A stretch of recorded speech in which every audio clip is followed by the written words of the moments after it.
So in this lesson we're going to look at the organisation and structure of the League of Nations. If you remember, the League of Nations was the 14th of Wilson's 14 points.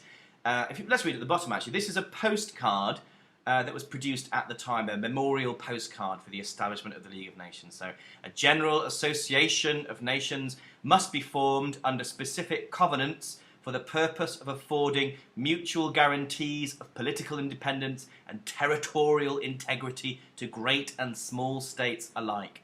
Really, the whole point of the League is that it's going to protect the interests not just of the big world powers, but of the great and small states, big and small countries. The League of Nations should look after their interests too. Something called the Secretariat was established in London in 1920. I remember the Covenant had been established in 1919. That was the rule book of the League of Nations. And the League first met, the Assembly of the League first met at 1920 in Geneva in Switzerland. So what were the aims of the League of Nations? Well, here are four of the aims. One of them was that the League was supposed to stop wars. The League was supposed to be an international body that would help to sort out any disputes between countries and would deal with aggressive countries by all of the members of the League acting together to stop any problems, and to be a place where nations could come and discuss their problems and the League would help to sort them out fairly and peacefully. Another of the League's aims was to improve the living and working conditions of people all over the world, so that they lived healthier lives and safer and better places to work. The League was also intended to encourage international disarmament, so countries all over the world would reduce the sizes of their armies and militaries. Remember, the arms race was one of the contributing long-term factors of the First World War, and the world had just come out of the horror of that war. Last of all, it was supposed to enforce the terms of the Treaty of Versailles, to make sure that countries stuck to the agreements in the treaty. Let's look now at the structure and organisation of the League, and you should copy this diagram down into your exercise box. So one of the League bodies was the Assembly. This met once a year. All members of the League of Nations had representation in the Assembly, so it was quite democratic. 47 members, that was the 47 initial members of the League, were in the first Assembly, and every country was represented in the League Assembly. It didn't meet very often, however. It met once per year, the League Assembly, and its powers were somewhat limited. It could decide on some issues, such as membership of the League. Something else about the League Assembly was that all decisions in the League Assembly had to be unanimous. That is, if the League was going to take any decision that the Assembly had to vote on, it had to get 100% of the votes for the League to take any action.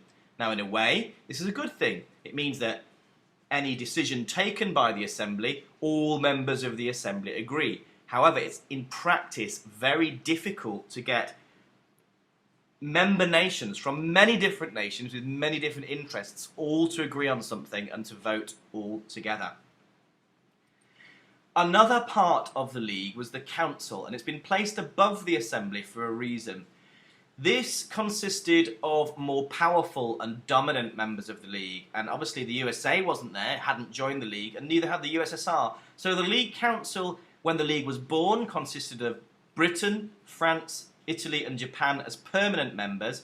Other non-permanent members were there on a changing basis every year. Germany would later join the League Council too. Now this met when necessary, so this is going to be the thing that really responds to crises in the world, the Council, not the Assembly. This met on average about 4 or 5 times a year, and this really was where the real power of the League lay, with the Council, not with the Assembly. Like the Assembly, though, any decision that the Council took had to be unanimous. That was because any member of the League Council could veto. So if one member voted against a decision, it wouldn't get passed. Again, this could potentially stop the Council from coming to any decision which is against the interests of any member of the Council. They could use their veto.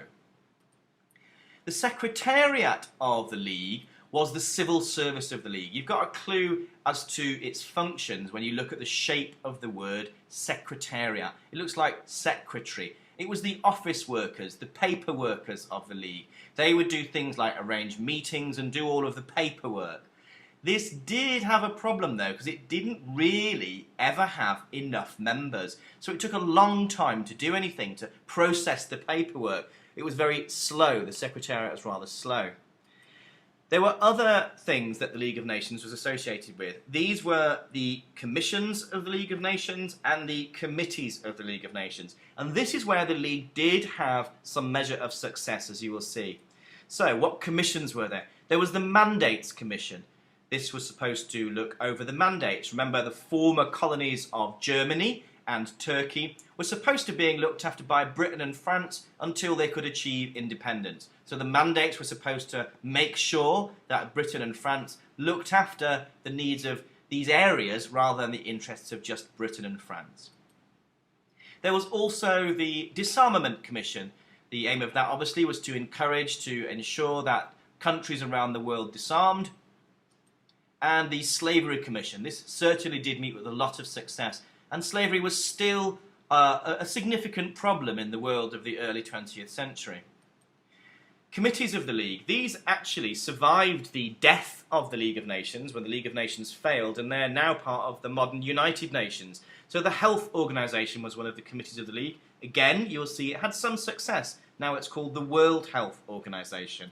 There was also the International Labour Organization. This was supposed to ensure fair working conditions around the world. And that's, again, still with us today as part of the United Nations. Criticisms of the Council. Well, if you remember, the first four permanent members of the League were Britain, France, Italy and Japan. So 3 of the 4 permanent members of the League were Western European countries. So it could be criticised as being a European club. How can it be representative of the world when 3 out of the 4 members of the Council are Western European powers? Britain, France and Italy.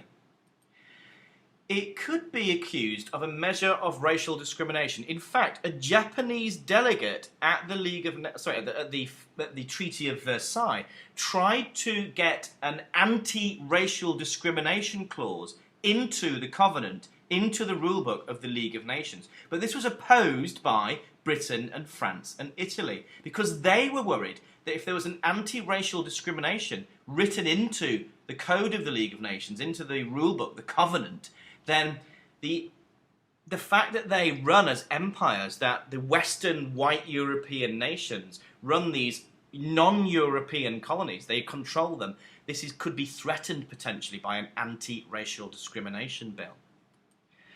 The colonies were traditionally in the past seen as the white man's burden, that somehow these civilized Western European nations were looking after these colonies until they were ready to look after themselves. A somewhat patronizing and slightly racist attitude. Absent powers in the Council. The USA was intended to be one of the founding members. The USSR was missing from the League. Germany also. So significant powers were missing from the League of Nations. How could it claim to be a world power representing the best interests of the world with the power to enforce that if it's lacking these very important nations? This is something that Newton Roswell of Canada said at the time.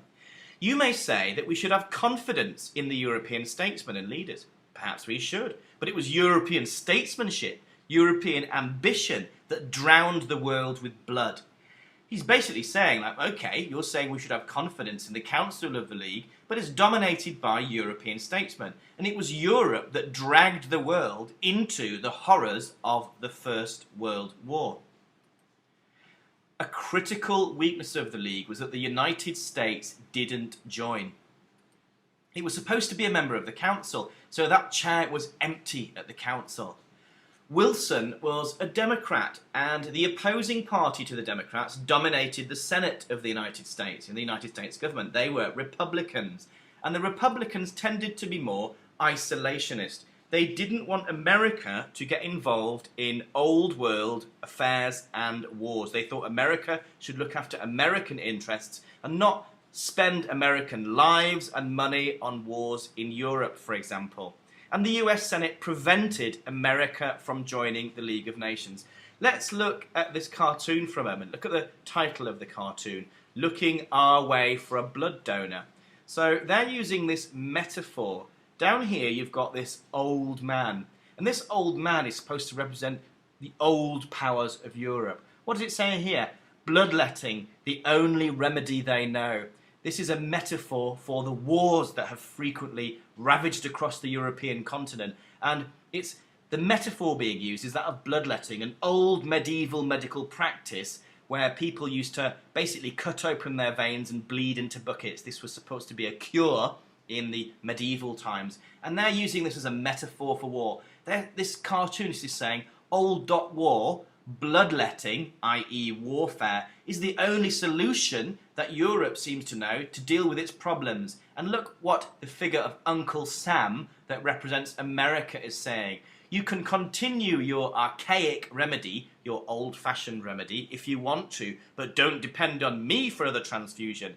The point of the cartoon is, why should America spend its blood and treasure, its lives and money on a war on a different continent when it doesn't need to get involved? It's got this ocean in between. The absence of the United States greatly weakened the League of Nations. This is a point made by Marcel Cachin, a French politician. The defeat suffered by Wilsonism, that's the absence of the League of Nations, strikes at the very existence of the League of Nations. America's place will remain empty at Geneva, and the two countries that will dominate, France and Britain, are divided on almost every one of the topics to be discussed. So Marcel Cachin is saying, look, America's not a part of it, and France and Britain, the two main powers, they hardly agree on anything. So how's the League and the Council really going to get anything done? Here is a contemporary American cartoon. This is an American cartoon which is clearly against America joining the League of Nations. So this figure here, this top-hatted figure with the stars on his jacket and the stripes on his trousers, this is Uncle Sam, which is frequently used to represent America. And you can see he's not in a good position here. His hands are tied together and they seem to be pulled in different ways by England over here, foreign nations, European nations, the Empire of Japan. They're saying, this cartoonist is making the point, if America joined the League, her hands would be tied, her independence would be gone, she would be within the control of these foreign powers, so she shouldn't join the League of Nations. She'd be pulled about by the desires and the ambitions of these foreign powers outside the United States. Here's a cartoon, a British cartoon, which criticises the absence of the United States from the League of Nations. Here, the League of Nations is represented by a bridge. It says here, this League of Nations bridge was designed by the President of the United States. You can see Belgium's there, France is there, England's there, Italy there. But the keystone, and that's the most important part of the bridge in the middle. Without the keystone, the bridge will collapse. It cannot work. The keystone of the United States, again, the figure of Uncle Sam is used to represent the United States. The keystone is missing. So this cartoonist is saying the League of Nations cannot possibly work without the United States. The exclusion also of the Soviet Union, another large world power. If you remember, it had been excluded because of fears of things like the Comintern, which wanted to encourage worldwide communist revolution. So some significant powers missing from the League of Nations. So I hope that you've made a note of the structure of the League of Nations and that you have made enough notes to be able to do the quiz. Good luck.